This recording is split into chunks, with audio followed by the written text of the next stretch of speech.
सुप्रभात विद्यार्थियों, हिंदी व्याकरण बाय दिलबाग शास्त्री चैनल पर आपका फिर से स्वागत है। आज हम हिंदी बसंत भाग 3 के अध्याय 4 दीवानों की हस्ती नामक कविता करने जा रहे हैं, जिसके रचयिता भगवती चरण वर्मा जी हैं। कवि कहते हैं, हम दीवानों की क्या हस्ती है आज यहाँ कल वहाँ चले, मस्ती का आलम साथ चला, हम धूल उड़ाते जहाँ चले। आए बनकर उल्लास अभी, आंसू बनकर बह चले अभी, सब कहते ही रह गए, अरे तुम कैसे आए कहाँ चले। कवि कहते हैं कि भारत के सच्चे सपूत मन में जोश लिए हुए अपना सब कुछ अर्पित करने को तैयार है।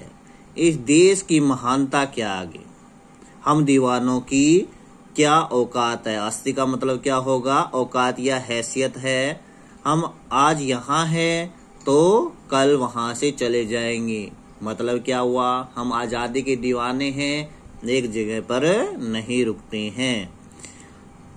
चारों तरफ आनंद का माहौल लेकर साथ चलते हैं और बड़ी निडरता से आगे बढ़ते चले जाते हैं।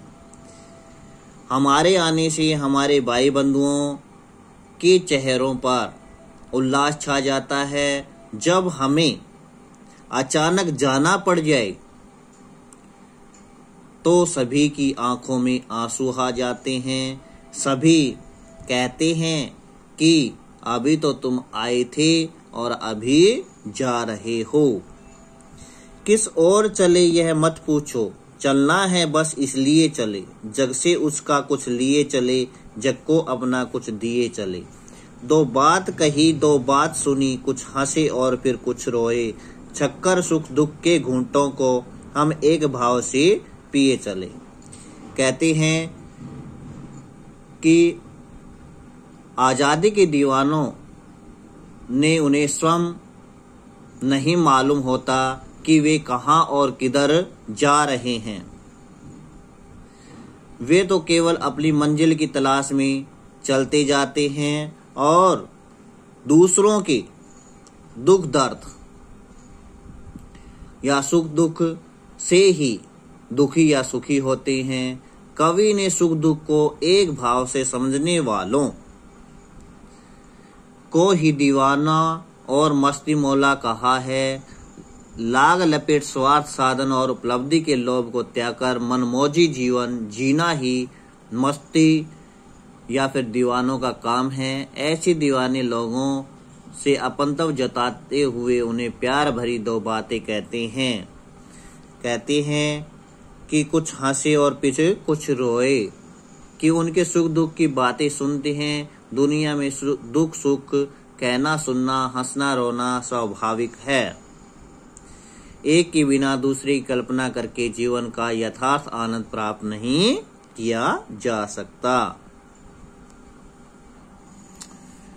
हम भिखमंगों की दुनिया में स्वच्छंद लुटा कर प्यार चले, हम एक निशानी सी उर पर ले असफलता का भार चले। अब अपना और पराया क्या आबाद रह रुकने वाले, हम स्वयं बंधे थे और स्वयं हम अपने बंधन तोड़ चले।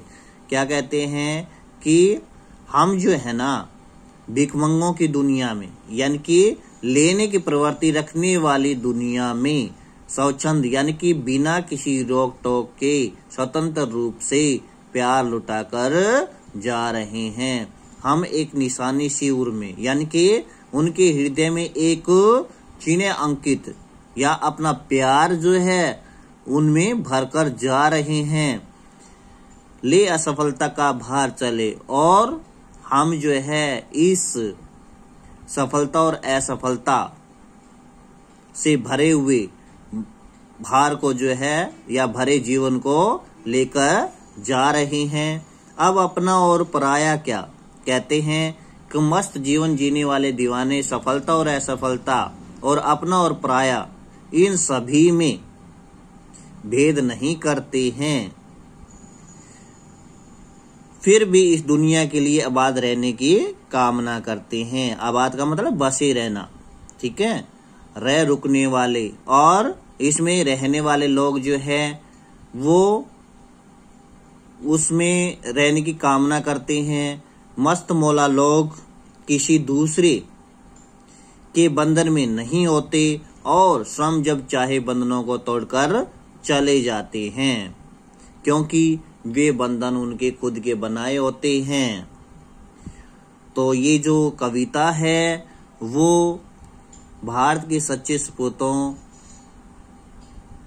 की ओर जो है इशारा करके कवि भगवती चरण वर्मा जी उनके देश के प्रति बलिदान को उजागर करते हैं और उन दीवानों ने लोगों के बीच अपने आने का उल्लास और सुख दुख, कहना सुनना, हंसना रोना, सफलता असफलता और अपना पराया सभी में भेद न करते हुए वे जाति और धर्म से ऊपर उठकर लोगों को एक समान मानते हैं।